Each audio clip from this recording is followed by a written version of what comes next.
cannot make statements that are going to be misleading to you. They cannot talk to others about your debts. They cannot threaten violence or threaten arrest or imprisonment. And if you ask them to stop calling your employer, they need to stop calling. And finally, they shouldn't be harassing you or your family. So just be mindful of some of those protections that are offered to you under federal law.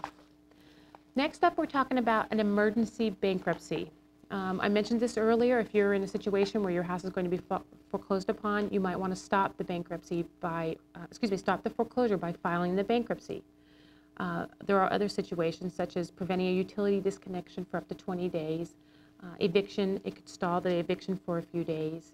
It could prevent driver's license suspension, and it can also stop the wage garnishment. So please, keep that in mind if you find that emergency bankruptcy is something that you need to consider based on some of those circumstances. There are minimum requirements in filing the emergency bankruptcy, and to include a 3-page voluntary petition. That petition I mentioned earlier, you're going to go ahead and have to file that to initiate the bankruptcy proceeding. In addition to that, you'll need to do that financial counseling class and the certificate of compliance. You will need to file that on the date of the petition filing. Your schedule of your creditors, which just lists all creditors and all of your debts, and of course the mailing matrix, which lists all of the creditors' address. Did you have a question? Is there a certain amount of income or debt I have to have in order to file bankruptcy? No, anyone can file bankruptcy. It is not based upon income or the debt amount, so no problems in almost all circumstances. Excuse me, how much does a bankruptcy attorney cost? A bankruptcy attorney, their rates really do vary, but I have seen them as low as $700 for Chapter 7, and I've seen it go up to $2,500 for Chapter 7. And Chapter 13 is typically between $3,500 and $5,000, at least here in Southern Nevada. Those are the going rates I've seen. Okay, we caution that if you're going to file an emergency bankruptcy, if you file fast, you may file wrong, and there are penalties associated with filing bankruptcy incorrectly. So please just be mindful that if you're going to go that route, that we urge again that you talk to an attorney. One of the penalties associated with refiles are you lose the automatic stay, and that's one of the biggest benefits of filing bankruptcy. So just take that into consideration as you're making your decision. Okay.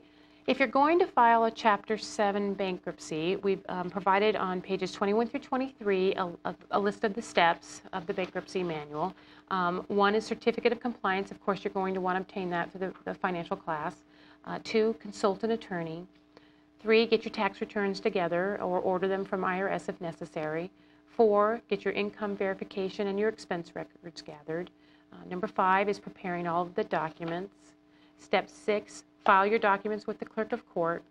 Step 7, reaffirm any debts for property that you may want to keep. Step 8, attend your 341 meeting of creditors. Step 9, if the trustee does seize any assets and creates a pool of money to pay off creditors, he'll pay your creditors. And step 10, attend your second financial management course. And finally, number 11, you'll get your discharge of debts. Be mindful that if you file bankruptcy and you do subsequently move, you're required to update the court of your moving address anytime 2 years from the date of filing. On pages 23 through 27, we provided you just 12 steps of Chapter 13. Most people, again, who file Chapter 13 need an attorney based on the amount of negotiations that is required with the trustee and the creditors in creating your repayment plan. But these are, again, just very general steps. But number 1, very similar to filing Chapter 7, your certificate of compliance, you'll need to get that from your financial class. Consult an attorney, map out your repayment confirmation plan, prepare your documents, file the documents with the clerk of court, begin making your payments pursuant to the plan. You need to do that within the first 30 days of filing your bankruptcy in Chapter 13. Attend your 341 meeting. Number 8, attend the confirmation hearing to confirm the repayment plan. Number 9, a confirmation order is issued, meaning that everybody's in agreement on your repayment plan. Number 10, attend your personal financial management course. That's the second class we talked about. Number 11, file the debtor certificate of compliance with conditions related to entry of a Chapter 13 discharge. That's a mouthful, I know, but that is the name of the document that you would be filing. And number 12, attend the debtor's discharge of debts hearing. And with that, we'll wrap up today, with the exception of we're going to go over forms. Dan is going to help us with that in just a minute, and that'll be it.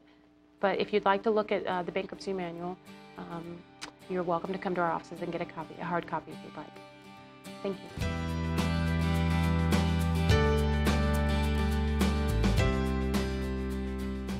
At this time, I'll go over the form section with all of you. If you turn to the form section, which begins after page 32 of the manual, and then turn to page 6 of that form section, we'll start with the request for fee waiver form. On this form, you are asked certain questions about your current financial situation. It asks for some of your income information. It asks for some of your payments to debts every month, some of your expenses every month. It asks you about your bank accounts. And the purpose of this form is if you feel that you cannot pay the filing fee for filing bankruptcy, you can submit this form to request a waiver of that fee. In order for that fee to be waived, you must make less than 150% of the poverty rates for the country. The poverty guidelines can be found on page 10 and 11. So you have to fall under either the yearly or the monthly poverty guideline in order to have that fee waived. Okay. At this time, we'll turn to page 17 and we'll go over the means test form. This means test form must be filled out when you're filing a Chapter 7, and this form asks you for information regarding your income and your expenses. If your income falls below the state median, then you will not have to fill out the rest of the means test form, and you can file a Chapter 7. If it is above the means test, if it is above the state median income, then you will have to fill out the rest of the means test form, at which point they'll ask you about all your expenses, and they'll go over, and it'll be a mathematical calculation, and they'll decide whether or not you have enough disposable income at the end to sustain a Chapter 13 plan. At this time, we'll turn to the voluntary petition on page 52. The voluntary petition is the first document that the court will see when you submit your bankruptcy petition. And what this document is basic information about yourself, your name, your address, whether you're filing individually, whether you're filing jointly, whether you're filing a Chapter 7 or a Chapter 13. And this is basically asking the court's permission to grant you the protection and all the privileges of filing for bankruptcy. Okay. The next form we'll go to is Schedule A on page 63. Schedule A is where you list all your real property. If you own a house, if you own a condo, if you own a nice vacation property in the Bahamas, or if you just own a piece of land in the desert somewhere, all that real property has to be listed on Schedule A. If you have a mortgage on any of those properties, the value of that mortgage also has to be listed on Schedule A along with the real property. If you turn to page 64, this is Schedule B, where you're going to list all of your personal property. If you own a car, you have to list that there. All of your clothing, all of your household items, anything that you own that's personal property that is not real property, you list on Schedule B. Again, if it is attached to, if you have a loan out for your car, that also has to be listed there, the amount of that loan as well. If you now turn to Schedule C, which is on page 67, your goal when you're filing for bankruptcy is to fit everything you have on Schedule A and Schedule B onto Schedule C. This is where you list all your property that's claimed as exempt. If you're not able to list something on Schedule C that is listed on A or B, the trustee will be able to take it and he'll be able to sell it in order to pay back your creditors.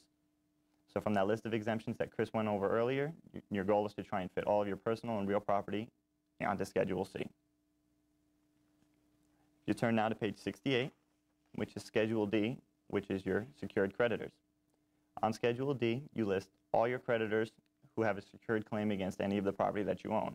In most cases, this will include a mortgage on your house or a car loan on your car. Also, if you bought a major appliance from a place like Best Buy or Sears on credit, that'll also be included under the secured claims portion of this. If you turn now to page 70, this is where you will list all your